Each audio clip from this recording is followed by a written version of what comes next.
A fortune teller in Ha Noi once told me I should stay in Vietnam until 2009. He says it's like a fairyland for you, my friend who was acting as interpreter told me. I wasn't sure what that meant, but it sounded good. I was at a bit of a crossroads at the time, so I asked my friend to ask him what sort of career I should be pursuing that might allow me to stay on in Vietnam that long. Mr. Hank, the fortune teller, considered this for a moment. Something artistic or creative, he suggested. But I have no talent, I explained. I can't draw or paint or play music. What about writing, he said. Immediately this struck a chord.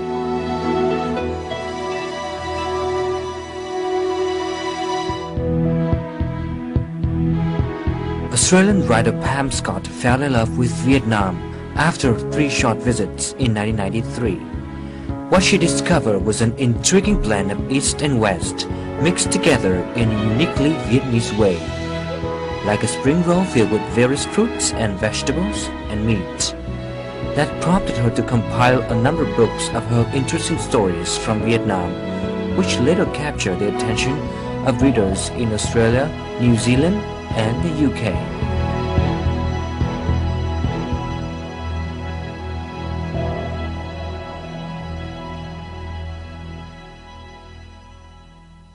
Hi Pam, it's so nice to see you again. Welcome on the show. Thank you for inviting me. I'm so interested in all these things, I've been preparing for it. Can you tell me how your Vietnamese adventure began? Well, I was working at Wollongong University in Australia, and I had the opportunity to come to Vietnam and bring a training program for managers of VNPT. And so I came 3 times in 1993, bringing a training program twice and coming on a trade mission once. And I fell in love with Ha Noi. And so when I had the offer of a job to come back to, I decided that I'd have an adventure. So I left my job in Wollongong and I came and lived in Ha Noi in 1994. 1994, I mean, in the 90s, it must have been quite an adventure to come to Vietnam. What made you make that decision?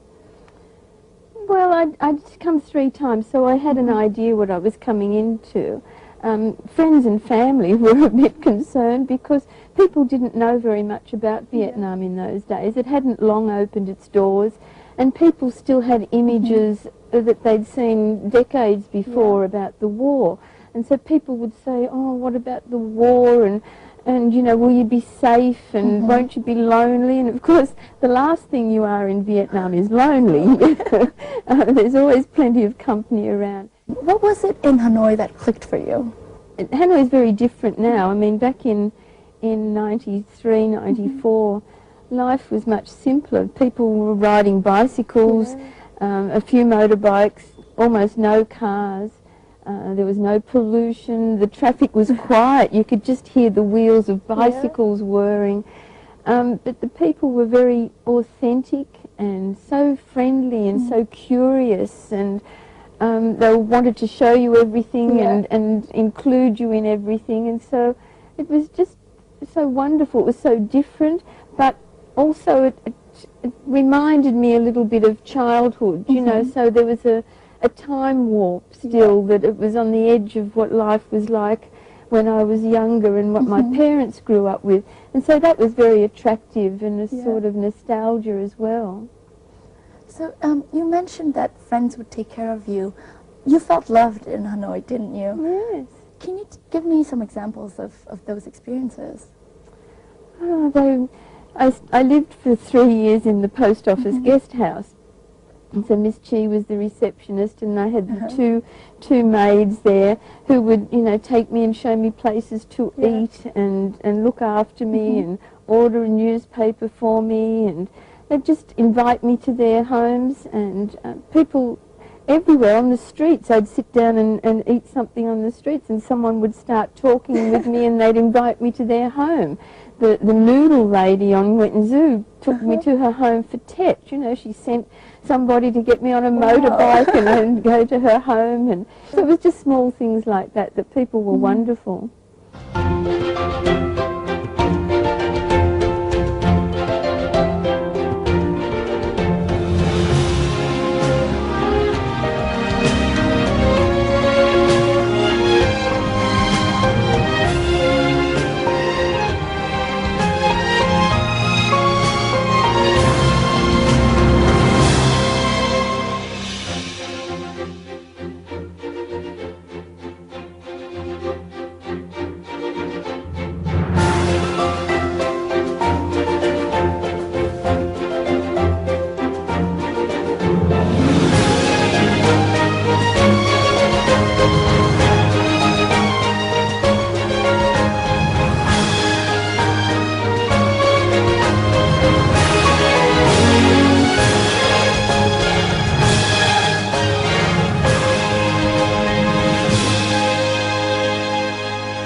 brought some pictures. Should we take a look and see, and could you tell me what's behind them? Okay. You know? Well, I suppose one of the first people I met in Ha Noi was Mr. Hung, who's a cyclo driver. And when I stayed at the Army guest house, that was his patch outside the Army guest house. And so there were two other women and myself had come from Wollongong University, and there were three of them, and they'd wait for us every morning to take us around. And they were wonderful guides, and they had a small piece of English that they would practice with us. And on our last day that we were there, they brought us roses each, and we were just so touched by this that we hadn't paid them a huge amount of money, and so I came back several times after that, and he would always find where I was staying. I didn't stay again in that same hotel, but the grapevine always worked, and I'd be in town for maybe half an hour, and he'd be waiting outside for me. So when I came to live here, I kept in touch with him, and I went to his home, and that's his wife and his children at the time. And it's his son, and that was a young niece of his. And then one day, after several years, he came to where I was living at the time, and in his broken English explained that he wanted to take me somewhere, and I had no idea where he wanted to take me. It was winter time, and it was cold, and I sat in his cyclo, and he pedalled me for miles and miles. We went a very long way, and I was worried he would be tired. And when we got there, it was at a cemetery, and so he'd taken me to see the grave of his baby who had died in a very miserably cold winter, and he wanted to have a photo of the headstone. He'd paid money for a small headstone. It was such a sad cemetery. It's where the children were buried in these very small grave sites there. And so I realised then they didn't have a camera, and this was a way for them to get a photo to put on their altar. So he drove you all the way out so there? He pedalled me all the way there and all the way back again. And so I was very touched, and again felt part of this family. They're a very poor family, but whenever I went there, they would, you know, peel a mandarin and pour me some tea. And then there was a happy end to the story, because a year later they had a daughter. And so I was invited to a celebration, of that baby's birth. So I sat there with all the other bars and grannies and aunties there, and we celebrated this child's birth. So, so you know, the cycle of life and to be part of, you know, that sort of a family was very wonderful.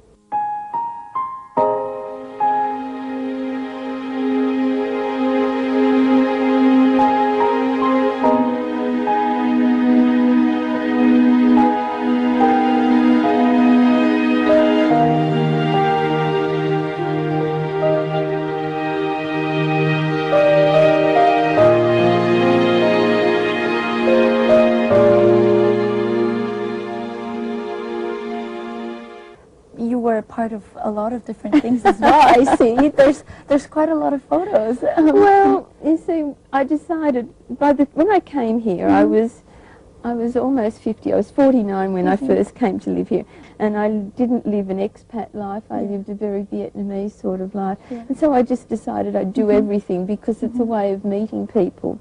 And so I decided to have singing lessons at one stage. And Vietnamese singing? Vietnamese singing. Well, you see, my language skills were very poor, and I felt very ashamed that I couldn't speak Vietnamese very well. So I decided that I'd learn some Vietnamese songs, and another foreigner told me about a singing teacher, but I hadn't realised it was a very famous singer, Mr. Quy Dong, and he was the director of the Ha Noi Opera Company at the time. And so he came to my house, and when I realised how important he was, I felt so embarrassed. and he said, no, don't mind. He said he had his ribs like this, and he'd say, deep breath and courage, and he'd make me sing out. So I loved him very much, and I was very sad that he passed a couple of years ago. So he taught me Vietnamese songs, and that became my party trick, because I felt ashamed that I couldn't speak Vietnamese, but I could sing a few Vietnamese songs, and so we did that, and he took me to Dien Bien Phu. Oh, I see. So you sang at a concert as well? He took the opera company to Dien Bien Phu in 1998 on the celebration of the Battle of Dien Bien Phu. and the whole opera company went, and they went by bus, but I didn't have enough time to go by bus, so I flew there and I met them. And then he invited me on the stage to sing, and so I sang Vietnam Ho Chi Minh, dressed in my ao dai, and I had to do for the song Ho Zo Ta now, I had to do the high bar now, and then the tenors would come in and sing Ho Zo Ta now. And so I was very famous in Dien Bien Phu for a day. The next morning when I walked down the streets, I could hear all the local people saying, "Oh, Ba Tay Hat," and all this went on. So thank you for that. You're welcome. I put some of these in my first book, Ha Noi Stories, so that's why I had them with me at this particular time. That's great, thank you. I've had the chance to follow Pam around Ha Noi and visit some of the places she used to visit back when she lived here, and also see the people she was really close to back then. Let's take a look at a clip. Upon her arrival, Pam and I set out to revisit Hanoi.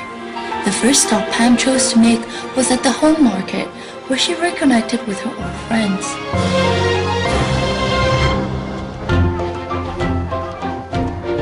Ola, I'd like you to meet my friend Miss Hung. I've known her for a very long time, and I think it's maybe 16 years now that I've known her.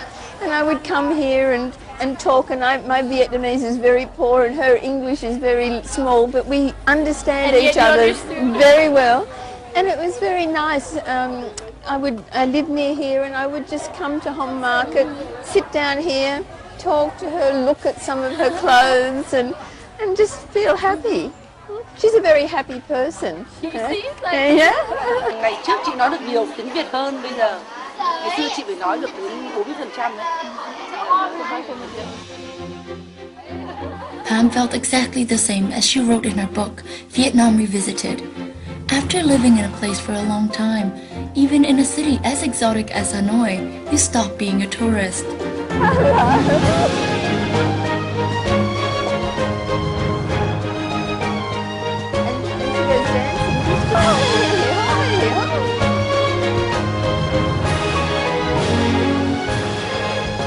After our trip to the market, we stopped for one of Hanoi's specialties, which also happens to be Pam's favorite dish, bánh cuon or rice rolls. Places that I know well around Hanoi, and they said, "Where was your favourite food?" And I said, "It's where I always come whenever I come to Hanoi."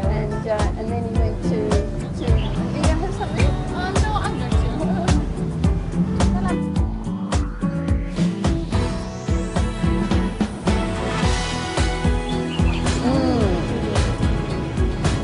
Good, isn't it?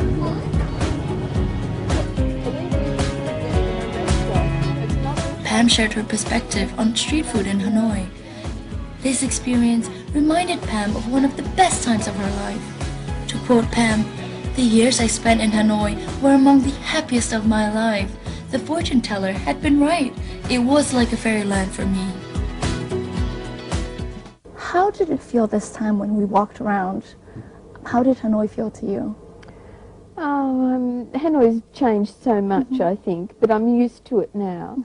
And it still feels like Hanoi to me. I can see it in parallel. It's like, your younger life and your older life, and they're still going on, and there's still so much of it that I recognise. We went to taste the bánh cuon, the place that you used to go to when you lived here. How was that for you? Did it taste any different? No, that's always the same. And what keeps it the same is that you're still sitting on little stools on the pavement, and I really love that. The world goes by, and you watch, Ba Chio can change to be crazy sometimes when Vietnam's won a football match and there's just thousands of motorbikes with flags and beating drums going on. It's very interesting. So that always is the same, and the taste of it's the same because it's a timeless dish. There's nothing modern about it. It's really skillful, and it's so tasty there, and the people are still the same. I found it really amazing because back when you lived here, the mother would do the bánh cuon, and now the daughter has started doing that as well, and she added some new things to the menu, so she's incorporating the new and the old. So we tried the new bánh cuon with the shrimp, which you didn't have back then. That's right. Yeah, and how did that feel to you, and how was it meeting the family again? Oh, it was lovely. It tasted delicious, but it's still recognisable as bánh cuon, just with a slight new flavour. And it's lovely to see the family. I've seen those girls, they were students, you know, and now they've grown into young women, and, you know, one's getting married in a couple of weeks' time. And so it's always nice to see that and to watch. I've seen so many families grow, and lots of stories like that of youngsters that are now, you know, one grew into a policeman I didn't recognise. He said hello, and I thought, oh, the police are chasing me for some reason, but it was just young Vu who'd grown up. So it's very nice. It makes you feel part of the community then. And I think, you know, it's like getting older. You don't actually notice the changes when you're living through them. It's when you come back it's sort of a bit confronting, but there's not a big change between 2009 and now. It was just nice and fun. Pam, where are we going today? I want to show you the first bookworm in Ha Noi. It's a bookshop I opened in 2001. Amazing. So it's been 11 years. Yes, that's right. On the 4th of August 2001. And it rained the night before, and Govan was flooded. And I thought no one would come. The water was coming and lapping at the door, but people still came. That's amazing. They came to get some culture. They came to buy some books in English because it was difficult at that time to get books. Sure. And this is where it used to be. It doesn't look like it, but I think it is. What do you think? 15 Govan. I think this is where we are. So very different now. Not books, bottles. And this, you have arranged for these on your own to have these painted. Yes, I had them painted there to have books there. I was supervising. With the paint job. Yes. That's great. Should we go and take a look inside? Okay, that'd be fabulous.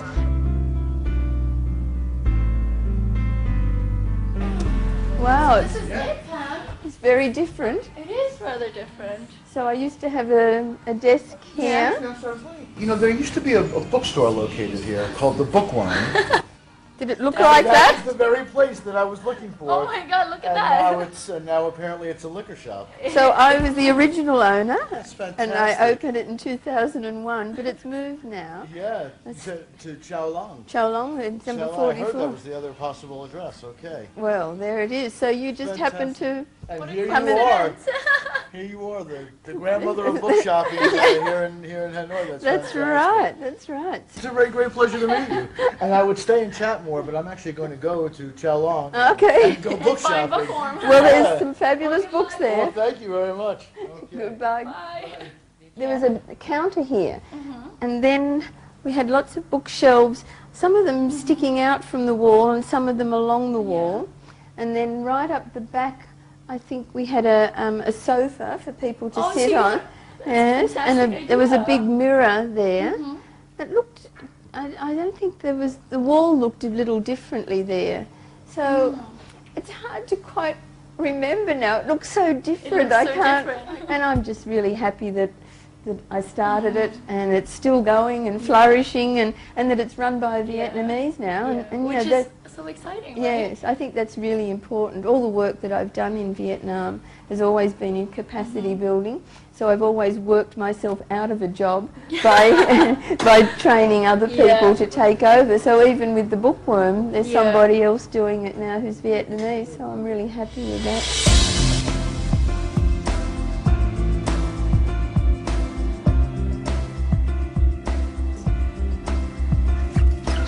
Feel like you could run downstairs whenever you need. It's really liked it. It always felt. This was your bed. Yes, I had a bed, sleeping in my bed. Could sit out here and look over the edge and watch the world go by.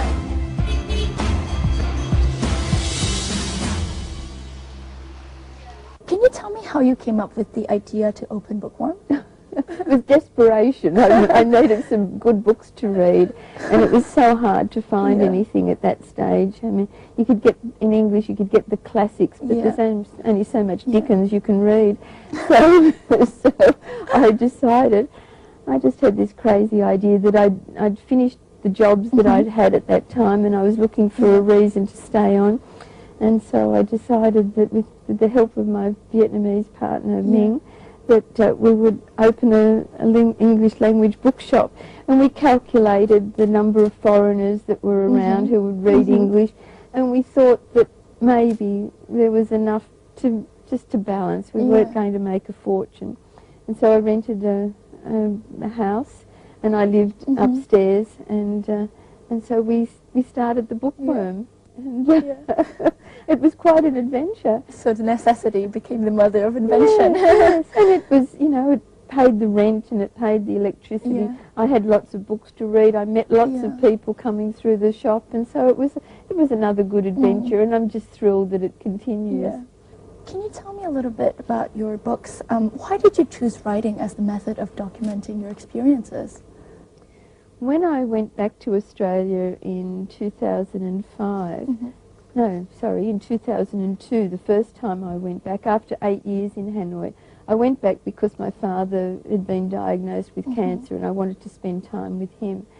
And I couldn't get a job in Australia because I'd been away for so long, and it was quite difficult to do that. So I wanted something to do, and I thought, oh, I've got such wonderful memories and stories, and I wanted to put them in a readable form, not just to keep them in a diary or just in my head and worry that I would forget. So I decided just to write down some of those memories about the first 8 years in Ha Noi. And I was really keen to explain to foreigners what it was really like in Ha Noi. You know, that people, as I said before, thinking of the war, I mean, Vietnamese don't look back and think about the war. So I wanted to tell them that I'd gone ballroom dancing, that I was drumming, that I used to go to the jazz club. All of the stories about Tet celebrations, about National Day celebrations, all of those sorts of things I wanted just to share, just to make it feel real to people. So Pam, what was it like, you know, the process where you were searching for ideas? Well, I didn't have to search very much. So they just came to me, I suppose. After I'd written the 2 books about Ha Noi, I was living in Ho Chi Minh City for a year then, and I never thought that Ho Chi Minh City was as beautiful as Ha Noi. But after I lived there for a year, I started to explore more, and I saw more about the place that I enjoyed, and I couldn't find books that told me what I was looking at. I couldn't find the history, and there was a lot of errors in some of the guidebooks. They were saying things that I knew weren't correct. So I decided then to write a book about Ho Chi Minh City, and because I found in my research that it used to be called the Pearl of the Far East, so I called it In Search of the Pearl of the Far East, because it doesn't really look like a pearl these days. But if you look closely and look behind things, you can see and imagine what it must have been like. So again, it was really, it came from me wanting to understand something and do something, and so when I'd done all the research, it seemed useful to share it with other people. So when I came back in 2009, I was awarded an Asia Link literature residency, and so when I came back, I was introduced to Tay Soi Publishing in Ha Noi through that. And so I showed them what I had written, so they decided they wanted to publish it. Invited by the current owners of Bookworm in Ha Noi, Pam introduced her 2 latest books, namely Vietnam Revisited and Trailblazers of Fortune, to her readers in the capital city. Since most of those in attendance had been living in Vietnam for some years, they could relate to the personal stories and insights presented in her books.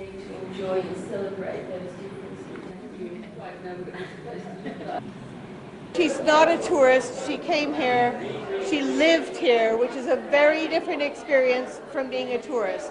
So she understands how people are. She's learned a lot more about the culture, and I was really interested, and it was a very different time from when I was here. I came here in 2007. She was here before me, so I'm very interested to hear how it was before I came here. The book launch then turned out to be a sharing session, where everybody was free to exchange their Vietnamese experiences.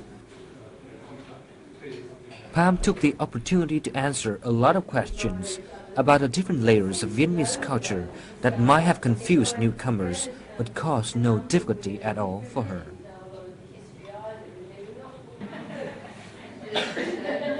I hope to be able to understand Hanoi and Vietnam culture as deeply as does Pam, and certainly I've been taking the opportunity of her visit this time to meet with her personally and get her experiences. Pam's stories are about people in Vietnam, about people from overseas who've come to Vietnam, and also, as we've also heard, about Vietnamese people who've gone to Australia. But it's a really human level connection, and that's something that's really heartwarming to hear. She wrote from the heart about her experience living in Vietnam and about Vietnamese people, and that's why they struck a chord with people who wanted to know about Vietnam. There was nothing academic about them. They were just good books from the heart, well written, and you could relate to them. In her earlier edition, Ha Noi Stories, Pam tells of an unexpected side to the city and of the people she came to know and love. Cycle drivers, postal workers, university students, and ordinary families. In her latest book, Vietnam Revisited, Pam Scott looks back on the remarkable changes she witnessed over the last 2 decades while living and working here. Filled with great stories, interesting characters, and photos of everyday life, the book provides a fascinating and at times hilarious first-hand account of a country leaping into the 21st century.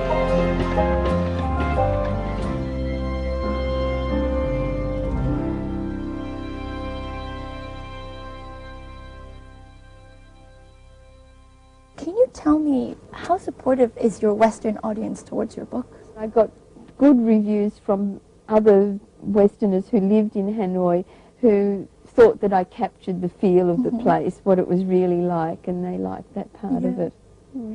As a narrative writer, what do you feel is the most important aspect about good writing? I just write in a very simple way and tell a story that I want to communicate to people. And I find that sometimes Vietnamese writing is a little difficult for foreigners to get into, because Vietnamese writers write in a different way. They seem to get on a theme and they elaborate on a theme. It's more like music. There's a theme and they go around and around. Whereas I'm telling a story that's got a beginning, a middle and an end. And so I think that's part of the difference. And I think the importance of getting the structure is so that it does have a story that people can follow through the narrative. And again, it's that importance of getting a voice. You know, mine's very light-hearted, mainly. I mean, there are some poignant stories and, you know, sad and serious issues there. But, you know, I also laugh at myself in it, you know, so I tell jokes against myself about, like, the drumming and those sorts of things there. So it's just an easy, light-hearted read. But the serious thing is that I want people to understand about the Vietnamese character and how you can come here and enjoy and be embraced so warmly by the people if you just go with the flow, you know, just let them enjoy. Regarding your writing, you told me previously that you have this dream for a master class. Can you tell me a little bit more about this dream? I'm really passionate about Vietnamese telling their own stories now. I've done my bit. I haven't got any more stories to tell, but I'm willing to help Vietnamese writers to understand what foreigners want to read about, and then hopefully in a few years' time there'll be international best-selling Vietnamese authors telling their own stories is what I'd really have the dream for. You've told me that you've written a play as well about Vietnamese people abroad. Yes. Could you elaborate? Well, I did a project. I've written also. It hasn't been published. It's available as an e-book. But I wrote about Vietnamese women in Australia. I started that when I went back to Australia in 2005 because I was missing my Vietnamese women friends. And so I decided to write their stories. I wanted to understand about their life in Vietnam, about how they came to Vietnam and their life now. And you know, there's been some controversies in Australia about boat people, about refugees coming, and I wanted to explain to Australian people that these people, you know, for whatever reason, felt they had no choice. They came and they've been good citizens. So I wrote their stories. And then when I came back to live in Vietnam after that, I found that my Vietnamese women friends were very interested to know what Vietnamese women in Australia were thinking and feeling. And so I decided then to find a group of Vietnamese women in the South who'd stayed in Vietnam, but were similar to those who'd left, and write their stories. And the reason I wanted to do that was to show that both groups had suffered, both had lost a lot. The ones who'd left had lost their future that they had planned for themselves in Vietnam, and those who stayed had struggled through really bad times. But in fact, both groups had really wanted to improve their family's life. They worked hard for their children, so it was the next generation that they were looking for. So I had written that, and in doing that I decided that this issue about the overseas Vietnamese coming back to Vietnam is many problems, many obstacles and difficulties and misunderstandings between the two groups. And so I wanted to make a play about this problem. A mother and her teenage son who come back to Vietnam, and the difficulties and the breakthroughs that they make. So the son didn't like anything about it and didn't want to be there, but after some time of getting to understand, he could appreciate it. And so I just wanted to open up those issues. Everyone will have a different story in some details, and people will find different ways to overcome it. Pam Scott has always been interested in the stories of people she's met on her life journey. She's particularly interested in telling the story of an individual rather than a historical event or a place. In her stories, among her characters, women play a huge role. Let's talk about these women.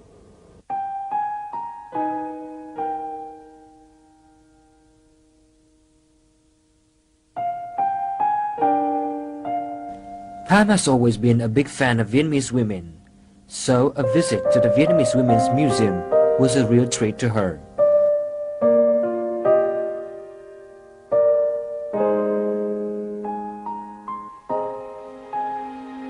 Accompanied with a broad understanding of Vietnam history, she saw every picture, read every story, and felt with her heart the glorious history of Vietnamese women. Vietnamese women throughout history have shown this incredible strength, but what I really like about them is that they're strong but still feminine, and I think that's a very special characteristic of Vietnamese women. So they don't lose their femininity, and I saw many domestic products there, just small things that they used for washing or for keeping their toiletries in, and then next to it, it's really quite shocking to see a revolver, which, you know, really makes you understand the mixed roles that they had to play. You know, it's a very bittersweet feeling that you have here, that you admire these women but regret that they had to do these terrible things. Thanks to that deeply cultivated connection, Pam also made a DVD presenting the stories of 4 Vietnamese women who came to Australia as boat people after the war.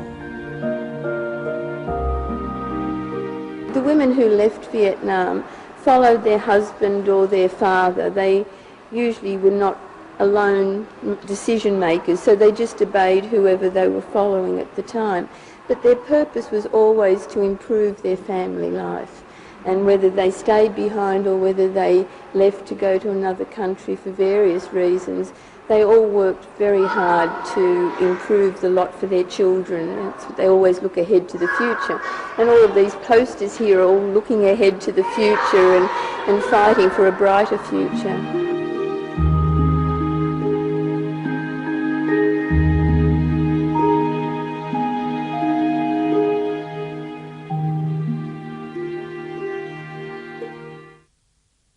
also made a DVD, right, about Yes. the boat people, Yes. boat women. Yes. Can you tell me a little bit more about that? Well, that was part of the same project of the book, and I just took 4 of those women, and just with my little camera, very amateurish, I did by myself. I filmed 4 of them telling their own stories. How did you approach them? Well, I went to Cabramatta, which is a place outside of in Sydney and in a suburb there where there's a lot of Vietnamese. And I went to, first of all, there's a women's organisation there, and I asked for their help. And they introduced me to one woman who introduced me to another. And then I found another woman in Sydney, near where I lived. There was a fabric shop that I liked to go and look at. And I knew from the name there that she was Vietnamese. And so I went and asked her if I could interview her and film her, and she agreed. And so I ran home and I got my camera, and it was only a small shop, and I was squeezed in amongst all of the fabrics. And when a customer would come in, I would stop filming and I would ask her questions. And she was very happy to do this for me. And one of the things that I found really amazing, after I had interviewed her and I'd written her story, I gave it to her for her to read, to check that I had not written anything that was incorrect or anything that she wasn't happy with having written down. And I went back then a week later to see if it was okay. And she said, "Oh, I'm sorry, I haven't got it with me. I gave it to my daughter to read, and she thinks it's really interesting." And I said, "So your daughter didn't know your story?" And she said, "No, I had no time to tell. We were too busy. We were trying to earn a living. She was studying." So the daughter did not have the details of the story. So that's why I felt really proud that I had recorded the details of this story, because they're lost. These women are getting older, and those stories will be lost. And if the young people haven't heard the stories, who will remember them? So all of the stories that I wrote have been put into the National Women's Library in Australia, so they'll be on record forever. And the interviews that I did are also there on DVD, so that future researchers will know these stories in detail. That's amazing. You're also a woman, obviously, and you also came to live in a different country. Do you relate to these boat women? Oh, look, I had a very privileged life here. I was welcomed with open arms. I could not compare my situation with people who have had to be refugees or have lived somewhere else. It's been a fabulous experience, really. I've learnt, patience, and I've learnt, tolerance, and how to go with the flow, and just the lovely way that Vietnamese people behave. I've learned a lot. Those are the positive aspects of being here. Have you ever felt anything, a conflict for you of fitting in? So not really. I think, as I said before, I'm a good size, so I fit in people's houses, I fit on the back of their motorbike easily. I'm not in trouble. I sit down on little stools and all of the rest of it, so they can almost forget. In fact, I was at the market once buying a beetle leaf to take to the fortune teller. You know how you've got to go and get the beetle. And the old seller there said to my friend, asked if I was an overseas Vietnamese, because I seemed so Vietnamese in my ways. I think, with these blue eyes, I'm not sure that I'm Vietnamese. So it's not been an issue, really. You mentioned your fortune teller. Yes. He predicted your writing career. Yes. You were doubtful back then. What do you think about it now? I have no reason to believe in it. I don't have any beliefs that would make any sense of it. But he's always right, so I give him the benefit of the doubt, and I just like to go and visit him. How about your future? Do you plan to write any books in the future? I don't have any strong feelings to write anything. I think I've written everything that I wanted to write here. I've said all those things. I'd be thrilled if I can get this play produced. I'll be thrilled if I can have an ongoing relationship with writers, Vietnamese writers, so that they can get their stories in a way that's attractive to foreign readers, so that they can tell their stories. And then I think my work is done. Pam, thank you so much for coming on the show and spending your time with me. It's always a pleasure to be able to sit down and chat with you. I'm so glad that I could learn more about your life and your writing. So thank you for coming on the show. Thank you for listening. And that's it for today's edition of Talk Vietnam. Hopefully you will be able to read some of Pam's books. You will be able to find them at Book One on Châu Long. And I hope to see you next time. As soon as I arrived back in Hanoi in 2009, I wanted to visit the fortune teller to tell him that he'd been right all along. Mr. Hang had said that my career would continue to be successful for another year or two. And at that moment, as if on cue, a Western man came over to the table where we were sitting and asked in an Australian accent, "Are you Pam Scott? I recognised you from the photos in your books," he told me. So the fortune teller was right again. I was a little bit famous, at least in Hanoi.